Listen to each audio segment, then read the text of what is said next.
For the second time in just 4 years, the Pittsburgh Penguins have been sold.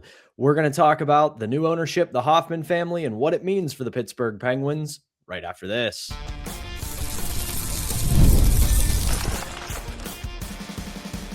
You're Locked On Penguins, your daily podcast on the Pittsburgh Penguins. Part of the Locked On Podcast Network, your team every day. Hello and welcome back to another edition of the Locked On Penguins podcast. I am one of your hosts, Patrick Damp. You can follow me across all social media platforms at synonym for wet. Joined as always by the one and only Hunter Hodes. You can follow him on Twitter at Hunter Hodes. You can give our show's Twitter account a follow at LO_Penguins. You can also find us on Instagram at LockedOn_Penguins, as well as TikTok at LockedOnPenguins. Of course, as always, we appreciate you making us part of your daily routine. Don't forget that we are free and available wherever you get your podcasts, as well as YouTube. And if you follow us on YouTube, which you should be doing, make sure you've hit that notification button. That way you can be among the first to know when we drop our daily Monday through Friday episodes. This episode today is brought to you by FanDuel. If you want to be right in the middle of the action this NFL season, visit FanDuel.com and place your live bets all season long. Hunter, the Penguins now have their 13th owner in the 58-year history of the Penguins, and it will be the Hoffmann family based out of Chicago. They also own the ECHL's Florida Everblades. This has been a long time coming. Reports surfaced back in late August that Fenway Sports Group was in discussion with the Hoffmann family on a potential sale. And as of Wednesday afternoon, through multiple reports, it is all about official. It is still going to need NHL Board of Governor approval. And also, according to multiple sources, the sale price is $1.7 billion. So FSG has more than made its money back from its sale or purchase of the Penguins, on that, from the Lemieux Group a few years ago. But I'll really start with this. I don't know a ton about the Hoffmann family. I've done some reading on them. They're obviously involved with the Everblades. They've done a really good job with them. They've seen really consistent attendance spikes. They've also been a very successful franchise on the ice. They won 3 straight championships from 2022 to 2024. So that is a good sign that they invest in the product. It's also a highly diversified ownership. They're not just involved in sports. They have their hands in a lot of different businesses. That includes agriculture, aviation, transportation, financial services, hospitality, and entertainment. So this, on the surface, looks like just a giant company purchasing the Penguins, but clearly for their head honcho, David Hoffmann, he has wanted an NHL team for quite some time. And now it appears he's got his team. Yeah, there's been reports that he's wanted to buy an NHL or an NBA team at some point, and he's now getting his wish with buying the Pittsburgh Penguins. I will say, Pat, you mentioned company. To me, it kind of feels more like a family buying the team rather than a huge conglomerate owning the team, which I do like a little bit more. However, I think this is still going to be totally fine unless they just, don't spend to the cap or make dumb decisions with front office or other stuff that could be involved. I don't know. As long as they kind of just let the front office do their thing, let the coaches do their thing and kind of stay out of their way, but still pump money into the team, upgrade some areas, this is going to go totally fine. Again, as long as they don't do anything stupid, I think this is going to be completely good. You brought up the 3 straight Kelly Cups in the ECHL. They've been involved in hockey for a bit now, so they at least have that experience. They don't have NHL experience, but again, it's at least some experience. And again, it felt like the writing was on the wall for this to happen with FSG when you saw them really pour a lot of that money into Liverpool this summer. 2 really big signings, one of them Alexander Isak with their soccer team. They again, they spent a boatload of money, and that was after this team won the Premier League last year. So you have that. And also, they bought the team for $900 million 4 years ago. They're getting basically, Pat, double of what they bought the team for only 4 years later. Pretty good return on investment, if you're asking me. So they're getting out of it now. There was a couple reports when we talked about this 4 months ago, when Elliot Friedman was discussing it on his pod, that FSG and the NHL maybe didn't see eye to eye. Maybe we'll get more clarity on that someday. But this is totally fine to me. And again, as long as they kind of their hands off and they let the front office and the coaches do their thing, I think this is going to be totally good. I do think also, and we can get into this a little bit, Pat, I think FSG is a little bit overhated by some people in the Penguins fan base. Some people are like, oh my God, they're so bad. They're so bad. I don't really think they did anything purely bad with this franchise. Did they do anything really good either? No. I mean, they did upgrade the arena. They poured some money into this team. They signed Kyle Dubas to that pretty big deal.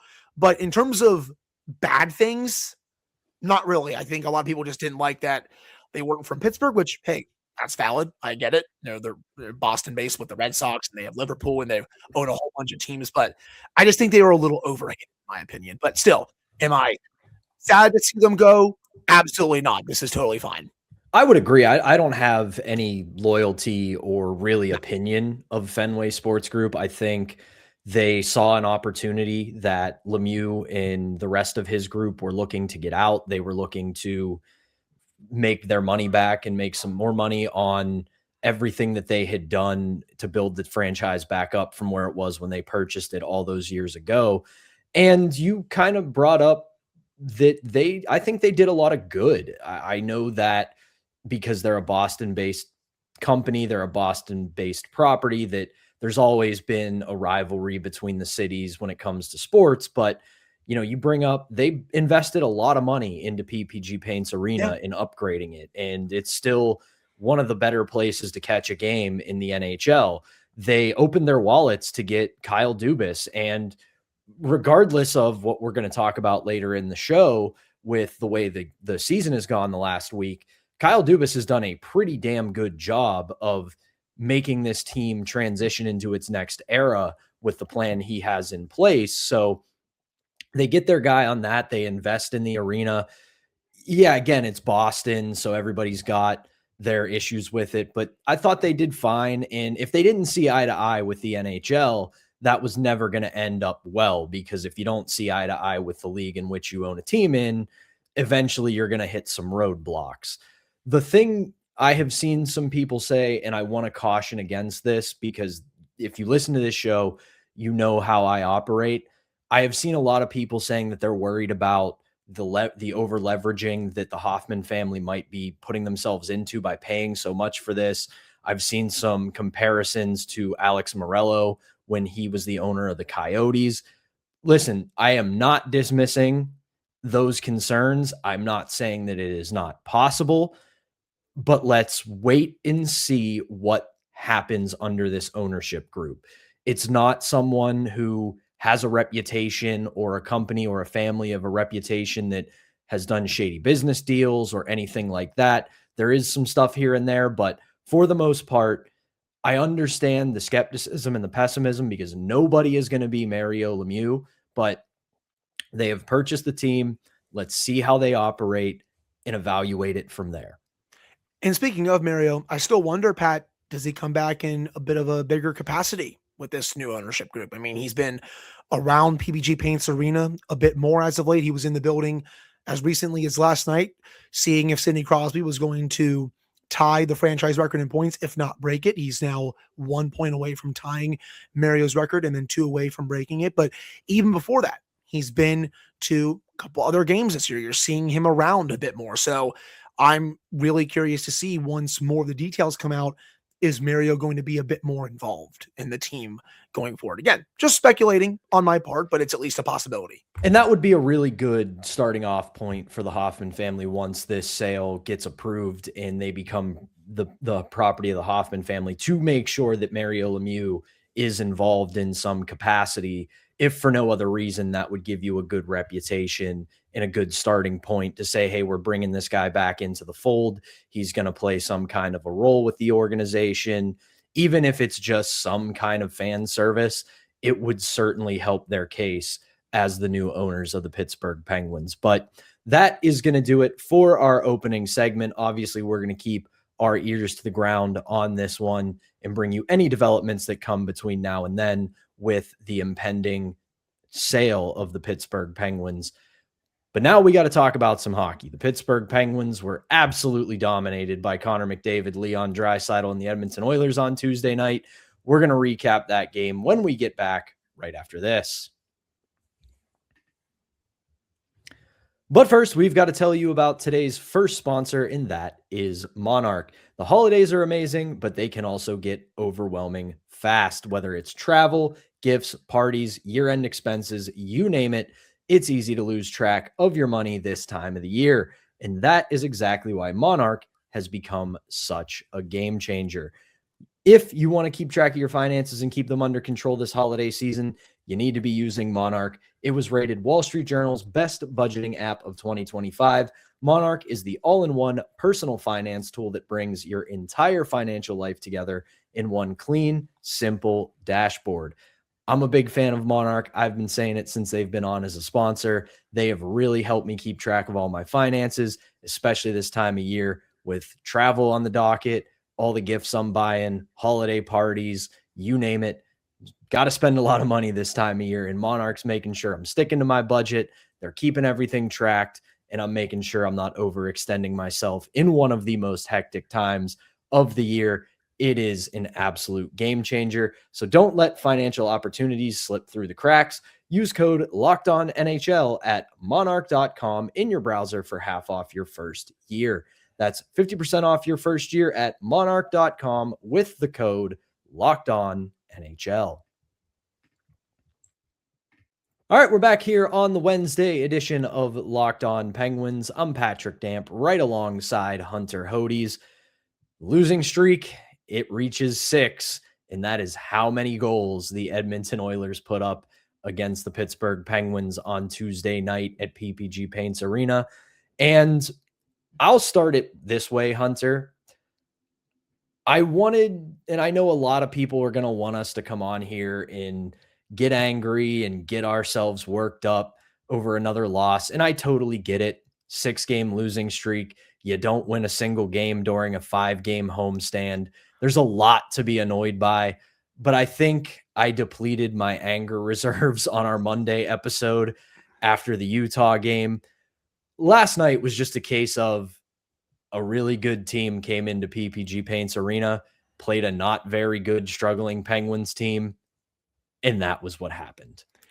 The funny thing is, I don't even think the Oilers are that good, especially this year so far. They're getting a bit hot, but they're still not very good. I think the thing is, one team has Connor McDavid and Leon Draisaitl. The other one does not. And you saw Connor and Leon go absolutely off. I said it for the preview. It's the Connor and Leon show. If you don't stop them, you're not going to win this game. Sure enough, they didn't come close. I mean, Connor McDavid just going through the entire penalty kill for the goal that made it 2-0. Literally, have you seen the meme? I'm in danger. That literally was all of the penalty killers there. You all had no shot at stopping Connor McDavid. When he gets a burst of speed, good luck. And yeah, I mean, poor Stuart Skinner. He knew that was coming. He still couldn't stop it. Leon Draisaitl, he was knifing through dudes left and right. Didn't matter. So that's really where the game was won and lost. A, Connor McDavid and Leon going God mode. And B, we talked about it on the preview show, Pat. You can't take penalties against this Oilers power play. It's one of the best units in the league for a reason. And that's really the first power play that has really taken the Penguins penalty kill to school this year. I think the Penguins PK has done an amazing job on virtually every other power play they have gone up against, except that one. The movement, they had no answers for it, whether it was McDavid, Draisaitl, Bouchard, Nugent Hopkins, Hyman around the net doing his thing. They had no answer for it. Like, it looked like men against boys out there, which I can't believe I'm saying because the Penguins penalty kill has been elite this year under Dan Hughes. But the zone entries they were allowing way too easily. They couldn't get clears. McDavid was way too quick for them in the offensive zone. or it was making them look like an AHL unit, which again, I still can't believe I'm saying because the Penguins PK has been fantastic, but that's how stark of a difference it was when you watch the Edmonton power play versus the Penguins penalty kill. And those sequences early on, that cost the Penguins game because I felt like before those penalties, the Penguins were fine at 5-on-5. I thought they were getting the better of the chances. But once you started taking penalties and it was looking like Pens Caps game 6, third period of 2016 with the delay a game and you got too many 5-on-3s. When you do that against the Oilers, they will make you pay every time. And they got behind the 8 ball. The taken away goal from Justin Brazeau didn't help matters. But when you get behind like that, very hard to come back from. So just can't be, you got to be more disciplined there. The penalties were really their ultimate undoing because I'm right there with you. Before they paraded to the penalty box, they were playing quite well. And it kind of looked like, all right, this might be the night they picked themselves up off the mat. And then 3 straight penalties, a disallowed goal. And I know that I've written about it. I know we talked about it, that, hey, this team kind of crumbles under pressure. But listen, I don't think they crumbled because even after the 2-0 goal by Connor McDavid, which was just, I said it to you before we hit record. How do you defend that? You just can't. Like Connor McDavid, and this is a loose comparison, but I think it does apply. It very much in a way reminds me of 2010 Sidney Crosby before he got the concussion, where he was just playing a different game than everybody else. It was inevitable. And that's the level Connor McDavid is on right now, if not even better, just because of how fast he does everything. But to the point, even after the 2-0 goal, they kind of got back to what they were doing well for the most part. And like you said, you take those penalties against an Oilers power play that is that potent, you are not setting yourself up for success. And that really is kind of the beginning and the end of this game. Didn't hate the way they played for the majority of it, but you put yourself in a 2-0 hole early after a parade to the penalty box. And that's really going to be your undoing. And it was for the Penguins. And I think we'll talk a little bit more about the game here because there is some more to talk about. But I do think right now, it's probably not the worst thing that the Penguins are heading out of town for a few games. It's just been a nightmare of a week. It's been a nightmare of a stretch, and just getting away from all of it, being on the road. It's the dad's trip coming up. It's a chance for a reset. Now they have to take it if they keep putting forth the same efforts. It's going to be all for nothing, but at the very least, you have a chance over this next week to kind of reset, get yourself back to what you were doing well, and close off the calendar year, hopefully on a high note. I'm glad you brought up the dad's trip because I was going to if you weren't. I think that's huge. Having some family around during this really rough stretch, having them come on this little 2-game trip with you before the Penguins come back home to play the second half of a home and home against the Canadians. That's so huge. And I hope the dads are also there for that home game as well, Pat. Just make a full little end of week / full weekend out of it if you're the dads on this trip. But you get to go on the road with your a little bit of your family. You get to get away from all this, hopefully, because they've been a better road team than they have a home team. Hopefully they're able to rediscover some things on the road. You're going up against an Ottawa team that, again, is still trying to figure things out. Montreal is the same. These games are winnable, but again, it's on the Penguins to really pick themselves up off the mat. I thought the power play last night was too much perimeter play for the Penguins against an Oilers PK that hasn't really been that good this year. I wanted to see more. I know the Oilers PK is a bit more aggressive than a lot of the other teams in the league, but it's still nothing that the Penguins haven't seen before. And I just don't think they were really in sync. I think it's time for Ben Kindle to get back on the top power play, at least until Evgeny Malkin is ready to return. And it looks like he's getting closer because he participated in a skate today. Wasn't a full practice, but he at least skated for a while before then. Same with Blake Lizotte. So it looks like they're getting a bit closer. I also thought late in the game, and I know a comeback wasn't really likely, Ben Kindle was also not on the ice for a 6-on-5. Thought that was really weird from Dan Muse. I think he could be a little bit better with some of his personnel decisions. No, I am not calling for his job, nor should anyone be calling for his job. We are literally 30 plus games into his tenure.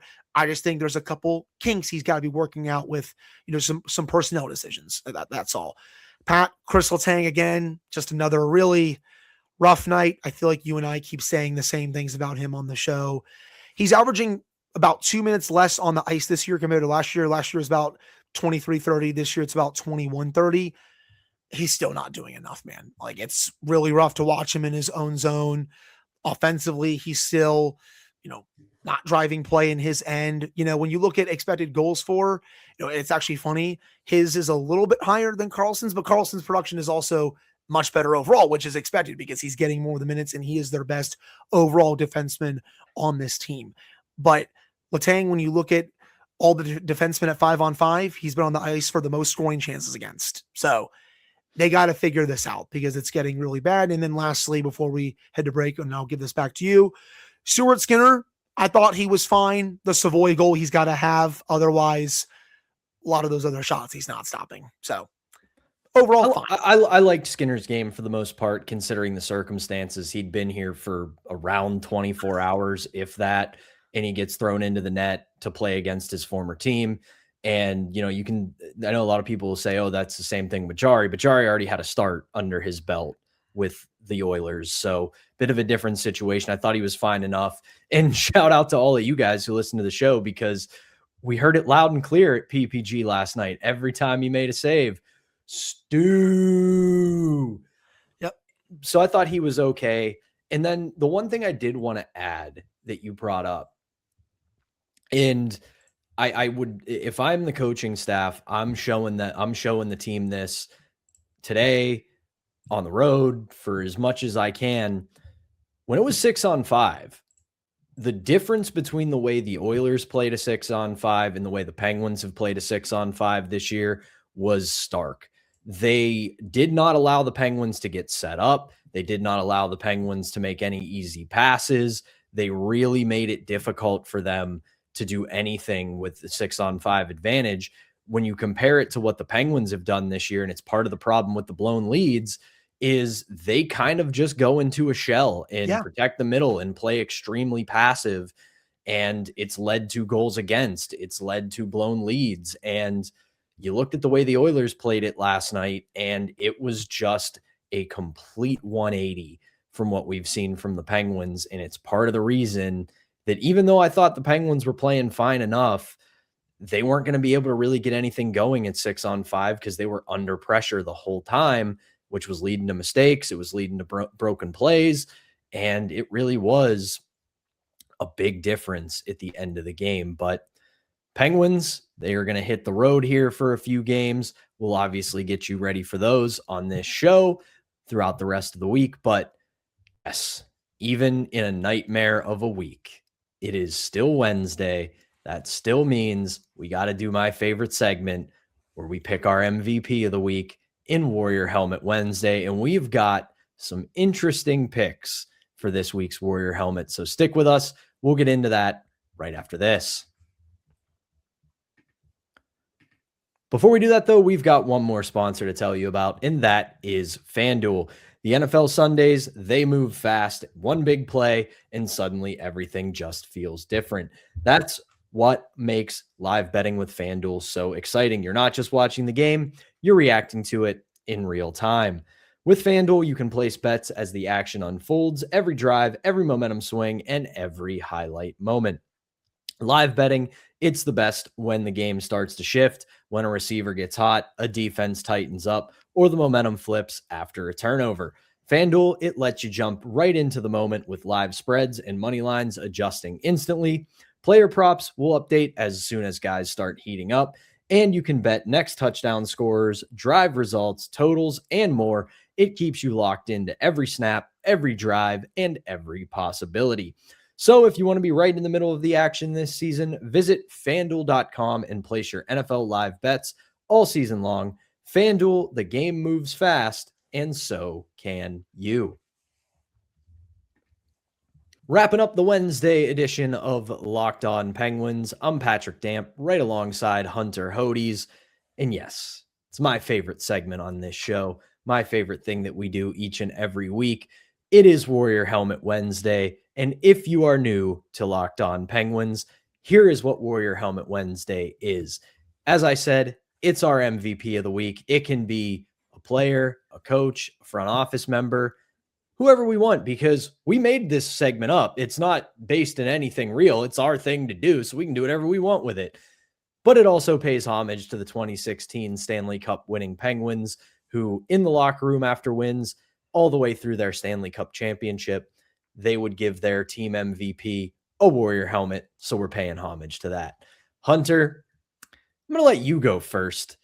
And I want to put up the graphic early, even though it'll spoil my pick, because if you're a Chappelle Show fan, I think Hunter Hodes is putting his name in the hat for Player Hater of the Year with this pick. So let's get that up on the screen. Hunter, this is who you're picking. If you're listening, you're not going to be able to see this. So Hunter, for those listening, tell them who you're picking. I hope you're hungry for nothing. I'm not picking anyone for this week. Sorry. No one on the ice deserves the Warrior helmet for this last week with the way this team played. Sorry. I know you're going with, well, I'll just spoil it for everyone. Pat's going with Kyle Dubas for the Tristan Jarry trade, which is a very fair pick.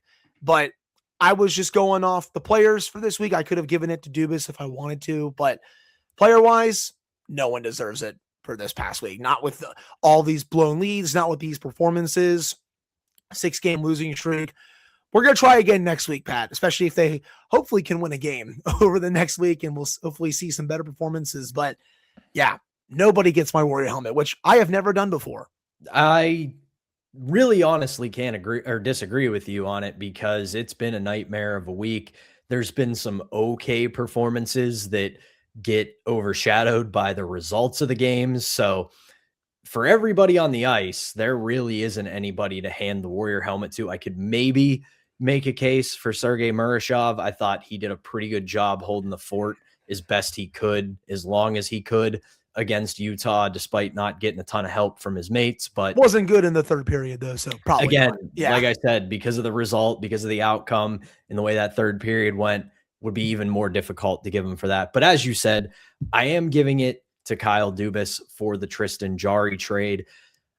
I thought he did really well on this trade, all things considered. You get all of Jarry's cap hit off of the books. You're not retaining any salary. You get Brett Kulak, who if this team decides to turn it around at any point, could be a useful piece in helping you maybe make the playoffs. Stuart Skinner, less money, younger, but still basically the same as Tristan Jarry, but he's a UFA at the end of the year. So if it works out, maybe you talk about bringing him back. If it doesn't, happy trails. Go find a team that'll sign you.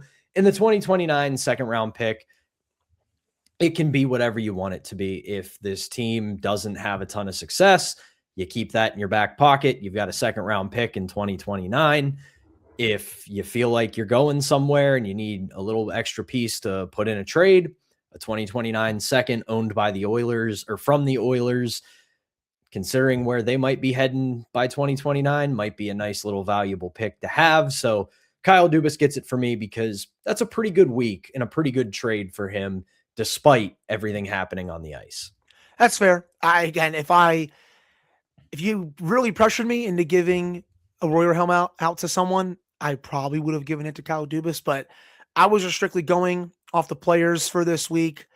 And yeah, I hope everyone's hungry for nothing there, because none of the players deserved it. We're going to try again next week, Pat. I think I'll definitely have someone for next week, as long as they please win a game over the next week. Win a game or have a strong performance. We'll see. Who knows? Maybe we go 2 weeks in a row and I actually have to put nobody on the tracker, because if they get 2, then, well, I might have to put nobody on the tracker. But if you're watching us on YouTube, you can see the year-long tracker on your screen. If you're listening, let's give you a little bit of a rundown.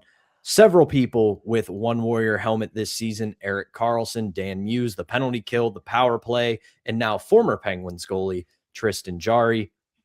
With 2 on the season, Justin Brazeau, now Kyle Dubas, Ben Kindle, and Sergei Murashov. And leading the pack this season with 3 Warrior helmets, Evgeny Malkin and Sidney Crosby. Why are we doing that, you ask? Well, because we got to take this segment to the next level this year. We've been doing it for a couple of seasons, And now this year, whenever the season comes to an end, whether that's game 82 or a playoff series, we'll keep all this tally together and we will hand out some season-long Warrior helmets. But Hunter, unless you've got anything else to add, that is going to do it for us here on the Locked On Penguins podcast. We will be back with a fresh episode for you on Thursday, previewing the game against the Ottawa Senators and anything else that may develop potentially, whether it's roster moves, ownership updates, you name it. We'll be here to update you on it. But for now, for Hunter Hodes, I am Patrick Damp. Thank you as always for tuning in, and we will be back on Thursday.